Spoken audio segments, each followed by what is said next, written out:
What's going on, guys? It's your boy Ethan. Hope you're having a great day. We're outside, or inside, I can't even talk. We're inside the brand new Resorts World Casino. Just opened up, and a fun little thing. They're giving away a free $150 whenever you deposit, the first time you deposit $1,000 into a new player account. So if you're in Vegas, come up and go to the reward center. I got my free $150 and you're just free rolling. That was the first thing I did when I landed here in Vegas. But right now we've got the poker room here. I think there's a 2-5 game running right now on a Tuesday night. So we're gonna hop into the action and see what the new room and new action feels like. But I'm excited to hop in there and excited to run it up, so we'll see. Last session obviously went very well, and we're gonna see how this goes. Smash that like button, always helps support the channel. Let's hop into the hands. Here at the brand new Resorts World, we hop into the 2-5 game where it's a $1,200 max buy-in, and one of the first hands in, pocket nines on the button. There's a hijack open to $15, and onto me, definitely gonna put in a re-raise here with the strong hand. I put in a re-raise to $45, and action folds around to this player who makes the call for 30 more. He's starting with about $500 in a stack, and we're off to a flop. Flop comes 8-8-4, and he checks to me with an overpair on this board, definitely a hand we want to bet. So I just size small to $30, and he comes along to make the call.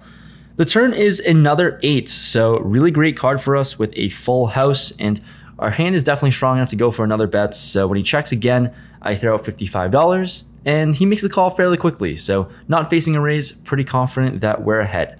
The river is now the ace of diamonds. Not a card that we love, but not a card we're too concerned about. And when he checks for a third time, it seems a little marginal for us to go for 3 streets and bet 3 times, so I decided to just check this one back. This player shows us pocket 7s for 8s full of 7s, and we win with our pocket 9s. Maybe could have gone for another small bet on the river here, but we're happy to scoop the first hand in. The second notable spot here with pocket jacks under the gun, I opened it up to $20. Action folds to the button player who is playing fairly short. He 3-bets us to 40.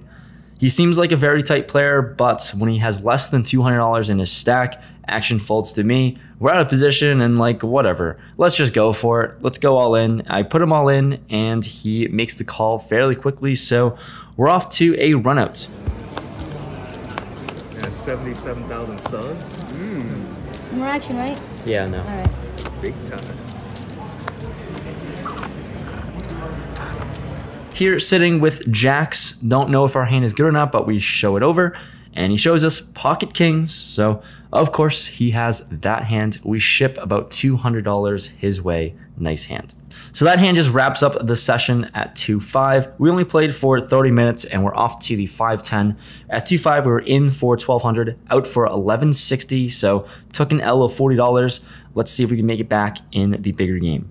The very first hand dealt in the 5-10 game, we have pocket 9s in the big blind, and there's a button open to 30. Small blind folds, definitely a good spot to put in a re-raise, so I sized to 120.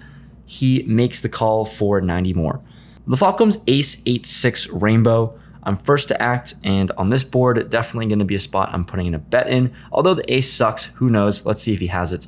I bet out $80, and he releases his cards and makes the fold. So first hand into the 5-10, once again scooping it with 9s. The next interesting spot, we pick up ace queen of spades in the cutoff.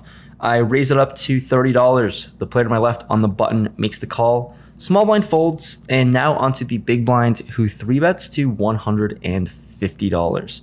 Well, this player is playing about $800 deep, so less than 100 big blinds, and we're in position with a very strong hand. I think we can go either way with a call or 4-bet, and given the dynamics so far, I think we're going to go for the 4-bets so I can get folds, or we can just get stacks in and be okay with it. So I size up to $400. The button gets out of the way fairly quickly and back onto this big blind player who thinks about it for a while and ultimately puts in the fold. So always nice to take some money in pre-flop without having to do too much. I'm happy with this 4-bets and always nice to scoop up chips. This next hand, we look down at a little bit of a better hand, ace king in the early position. I raise it up to $30 and we only get the big blind to make the call. So let's go to a flop. Flop comes king 6-5, 2 spades, and with top pair, top kicker. He checks to us and definitely gonna put in a bet here. So I size to 40 and he snap calls this one. So interesting dynamics here. We're off to a turn facing a snap call. Turn is the deuce of hearts. It's essentially a total brick, and he checks to me again. Definitely betting again as we think our hand is good. Seems like he's on some sort of draw. I bet out $100, and once again, he snap calls the 100. Let's go to a river, trying to fade some cards and some spades. The river is a 5. He checks to us for a third time, and I'm not sure what he could be holding here. Maybe sometimes he can have a king X holding, but they're going to call a big bet if we were to barrel, and all of his draws that missed are going to snap fold anyways. So I decided to go really large and size up to $400, hoping to get max value against some sort of king X holding, but he's another snap decision with this bet. It's a snap fold, unfortunately. So far, smooth start to the 5-10, winning every hand. In the next spot here with king queen of spades in the cutoff, I raise it up to $30. Button folds, small blind folds, and now the big blind 3 bets to 120. On to me, and against the same player who we did 4 bets with the ace queen of spades. This time, they're not going to 4-bet this one. We're just going to make the call and see a flop heads up. The flop comes king 8-3 rainbow. Really dry board texture, and we love this with top pair good kicker. He throws out a continuation bet of $80, and with our specific hand and on this board, we're not going to be raising just yet. We make the call off to a turn. The turn is the jack of hearts, brings in 2 hearts on the board, and not really the best card. We lose to pocket jacks, we lose to king jack now, and it brings in some draws possible though for hearts or an ambitious queen 10 holding. But now he sizes up to $300. Really large bets, and I'm not entirely comfortable with the situation, but we're definitely not going to be doing anything besides making the call with this one. We're off to see a river. The river is the ace of diamonds. Definitely want to vomit now, considering the runouts. Not really great for us, and it gets worse as he rips it all in for $600 total. Not really loving the spots, and it seems like a clear-cut fold right now, given the runouts. But I can't tell if this river saved him or screwed him over with value. Anyways, 1 pair, it's just unfortunate, but we're gonna have to let this one go and fold, tell him nice hand. And he's nice to show us his hand, pocket 8s for flopped middle set. Nice hand, Alan. Definitely unfortunate that the river came there.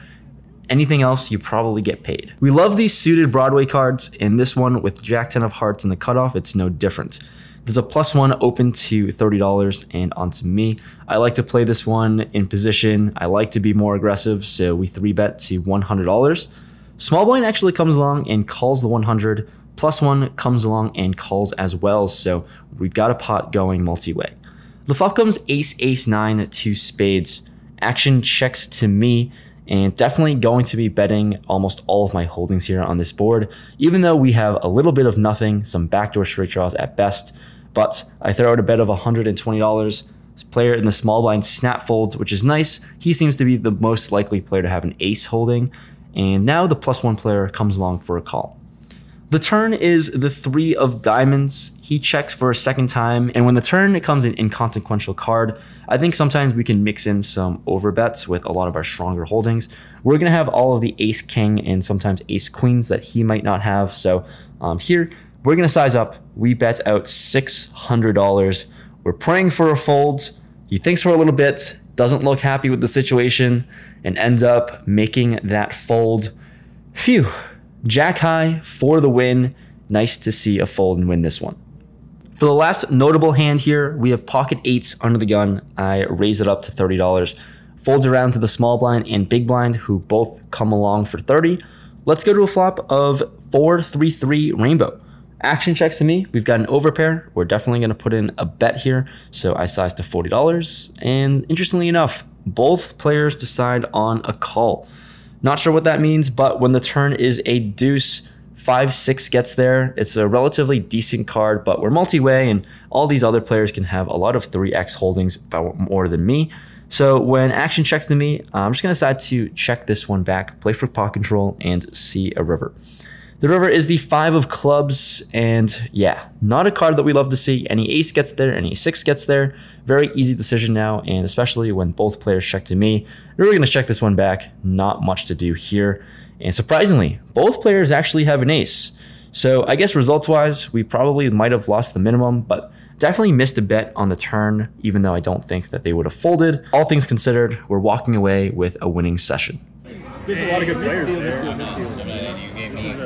Wrapping up the vlog, session just ended, and the room's always really nice. Met all the old Boston Encore people who still work here, so it was really cool to see some friendly faces around the room. And ultimately, we ended up like pretty much breaking even, but we still did make money. So we were in the 2-5. We played 2-5 for like 30 minutes. Then we saw the 5-10, obviously. So we lost $40 in the 2-5 game. 5-10, we were in for 3,000. Pretty fun game. Swings up and down, obviously, and out for 31.90. So overall, up like 150 bucks in a few hours played. Definitely, you're gonna see more Resorts World in the future vlogs. But all I have to say is, it's a theme. We're 5 for 5 in profitable sessions, in the luck box, merch, hats, everything. So all I have to say is, if you want to grab one, win every single session. Not guaranteed, but you just might. Click the link down below, help support the channel. But at the end of the day, thank you so much for watching this video. Leave a like if you made it this far. And as always, see you guys next time. Peace.